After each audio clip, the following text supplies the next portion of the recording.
Statin recently reported that Jamaica's economy grew 0.6% in the third quarter of 2019. Doesn't sound like much, right? So what's in it for me? I'm Kalila Reynolds and I'm here to explain. This program is brought to you in partnership with the Ministry of Finance.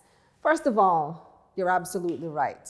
Less than 1% growth really isn't anything to get excited over.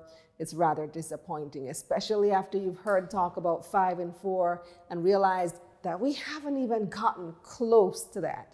0.6% growth is a great womp womp, but everything is about context. And the reality is it could have been a whole lot worse, all because of one major thing: bauxite. Now, I think I'd mentioned it in a previous episode, or perhaps one of my other programs.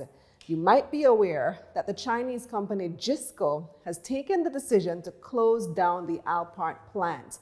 As of right now, we honestly don't know how long that closure is gonna be. Aluminum prices on the world market aren't great. The Chinese aren't making back their money, so they decided to put this project on hold less than 3 years after reopening. For the past 2 years, bauxite's reemergence has had a tremendous impact on Jamaica's GDP growth, more than any other sector. In 2018, mining and quarrying grew some 28%. The overall economy grew 1.9%. Bauxite contributed to our export numbers improving, more foreign exchange, and more jobs. Now, in 2019, we have data available so far for January to September. Mining and quarrying declined by 1.9%, but the economy still grew 1.2%. And when we extract that third quarter, July to September, we really see the impact of the bauxite closure. Mining and quarrying fell nearly 18% due to the closure of the plant, but the overall economy still grew 0.6% for that quarter compared to the same quarter the previous year. Now, we might have expected the overall economy to decline in the face of such a steep decline in bauxite, but it didn't.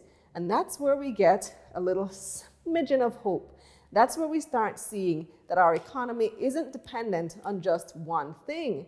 And if one thing mash up, the rest of the economy can still make up some of the slack. As the finance minister put it, it's a credit to the improving resilience of the Jamaican economy. Now, the other thing that gives us cause to, if not celebrate, still be optimistic is the fact that the last quarter's growth, even though small, brings us to 19 consecutive quarters of growth for Jamaica. It's the longest we've ever grown in history without a decline. Before this, the longest unbroken period was only 9 quarters. We had that happen in 2002 to 2004, and then again from 2005 to 2007. Right now, we're on a roll from 19 quarters, approaching 5 years without a decline in the overall economy. In fact, once the December quarter results come out, if it's another quarter of growth, no matter how small, that will officially make 5 full years of growth. If you look at the chart from Statin for the last quarter, the service industries are all growing, led by finance and insurance, no surprise. And in the goods producing industries, manufacturing grew nearly 5%. That also includes strong export earners.